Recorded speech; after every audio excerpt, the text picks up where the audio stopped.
Salut tout le monde et bienvenue aujourd'hui pour cet ancien tutoriel dédié à RNP. Ancien parce que je vais refaire un tuto que j'avais déjà fait précédemment sur les images maps. Alors le son avait été assez critiqué et j'avoue que les gens avaient raison, le micro était dégueulasse.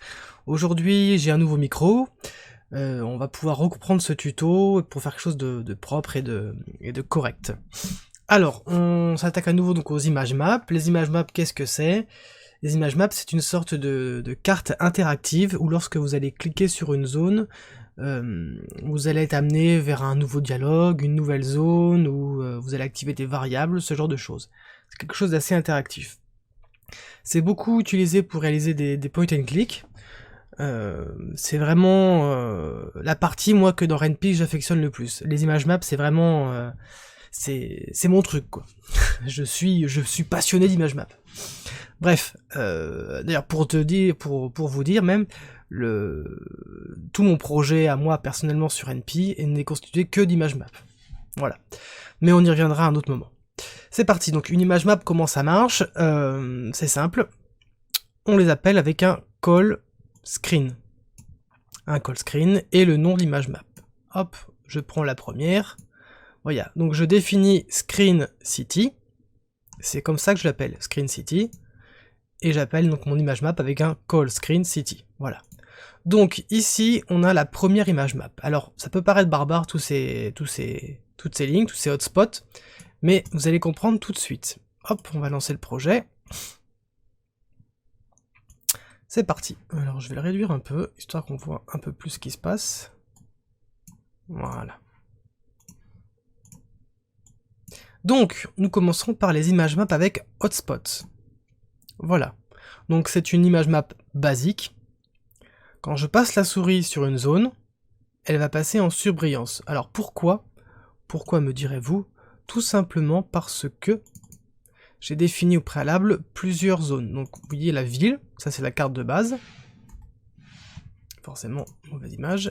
Et il y a la zone en surbrillance. Voilà. Donc reprenons. Quand je passe ma souris sur une zone qui a été définie, vous voyez, l'image va être modifiée. Donc c'est le hotspot. Quand j'arrive sur une zone avec les coordonnées spécifiées, l'image réagit. Alors, comment ça marche? Donc on a une image par défaut, city.jpg, que vous voyez là actuellement. Quand je vais passer sur un élément, sur une zone définie, je vais activer city-over.jpg, mais seulement pour la zone qui a été définie. Vous voyez, toc. Bon, cette façon de faire, quand vous avez beaucoup d'éléments à afficher à l'écran, c'est pas forcément le plus adapté, parce que vous voyez que les zones, c'est assez, ça déborde, c'est pas forcément, ça fait pas très propre en fait. Moi, je suis réticent à utiliser les hotspots. Donc c'est simple, on va utiliser autre chose. Mais avant ça, les hotspots, pour les réaliser, vous allez appuyer sur la touche Shift D. Vous allez aller dans le sélecteur d'emplacement d'image et vous allez aller chercher l'image Over. Donc City Over pour moi. Là vous avez l'image, vous avez la carte où les éléments ont été survolés.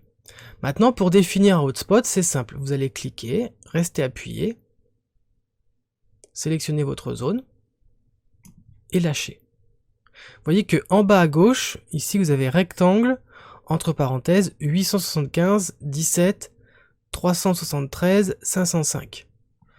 Hop, je sélectionne ma zone, je fais directement CTRL-V parce que tout a été copié directement, et la zone est redéfinie. Ensuite, on a clicked pour définir une action au clic. On a un jump avec un J majuscule, c'est important. Si vous mettez un J minuscule, ça ne fonctionnera pas.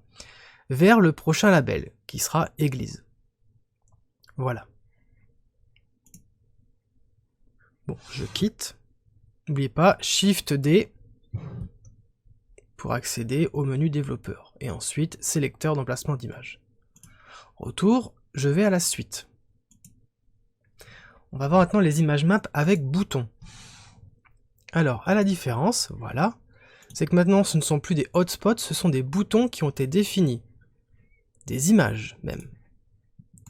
Donc, j'ai découpé quelques images au préalable. Vous voyez, vous avez une image, une église normale, et une église lorsqu'elle est survolée avec la souris. J'ai juste rajouté un petit halo blanc autour avec Photoshop, rien de sorcier. Voilà. Donc quand je passe ma souris et que j'approche ma zone, de suite j'ai une réaction. Vous remarquez d'ailleurs que quand ma souris s'approche, le bouton s'active. Vous voyez? Ça on y reviendra plus tard, c'est quelque chose qu'on peut arranger. Donc une fois que le bouton est là, on peut ensuite passer à notre prochain label, ou notre dialogue, ou ce genre de choses. Donc comment ça se déclare? Vous avez, cette fois-ci on a toujours l'image map, mais on a toujours la même carte, que ce soit pour la carte normale, ou pour la carte quand on survole. Ici ça ne change plus. En dessous on a une image de bouton.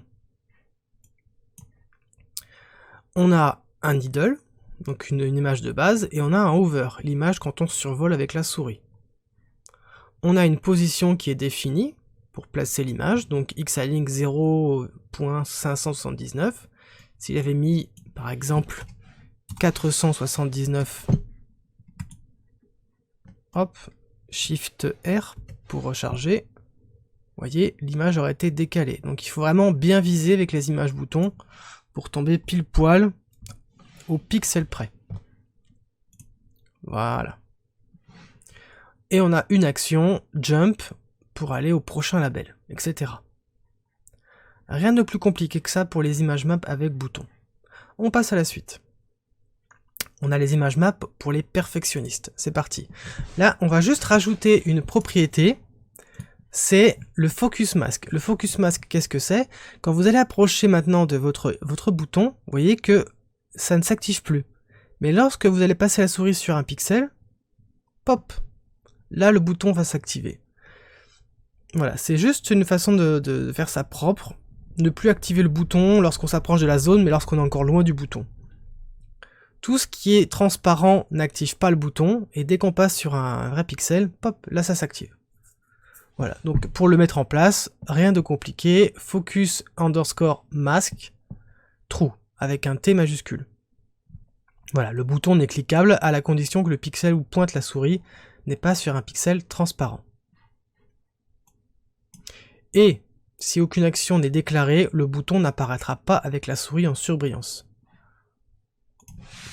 Je vous montre immédiatement ça. Voilà, vous voyez que maintenant le bouton ne fonctionne plus si l'action n'a pas été définie.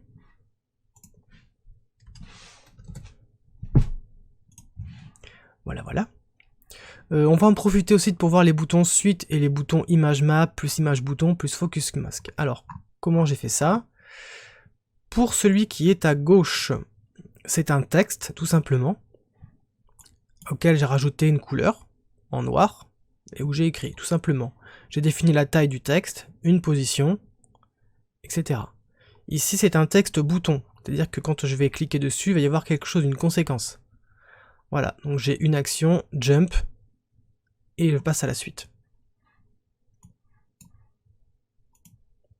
Et enfin, pour ceux qui en veulent toujours plus, on va passer aux images map, aux très grandes images map, c'est-à-dire les viewports. Alors le viewport, qu'est-ce que c'est? C'est un écran qui va se superposer par-dessus votre image. Alors là, voilà. Donc vous avez ici une carte gigantesque. Et vous avez un petit bouton qu'on verra juste après. Je vais juste le désactiver. Hop.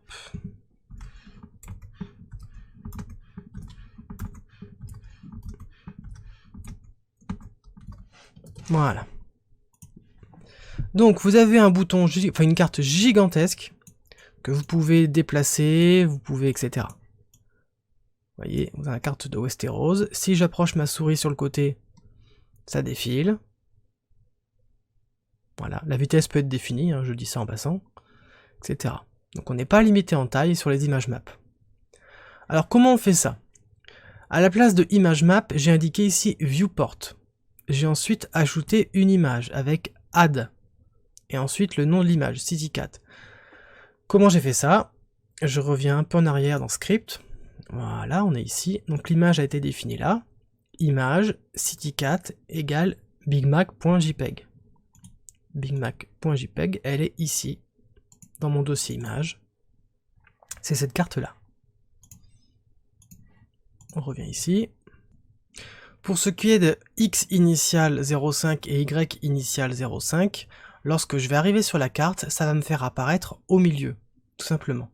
Si j'avais indiqué ici X 0.0 et ici 0.0, logiquement je vais apparaître tout en haut à gauche. Voilà. Et pareil, si je veux apparaître tout en bas à droite, j'indique 1.0 et ici 1.0. Voilà. Et on arrive tout en bas à droite. Alors surtout ne faites pas comme moi, j'avais mis ici tout simplement 1 et 1, et j'avais obtenu juste une petite erreur, ça me mettait tout toujours en haut à gauche. En fait, il faut bien préciser 1.0 et 1.0.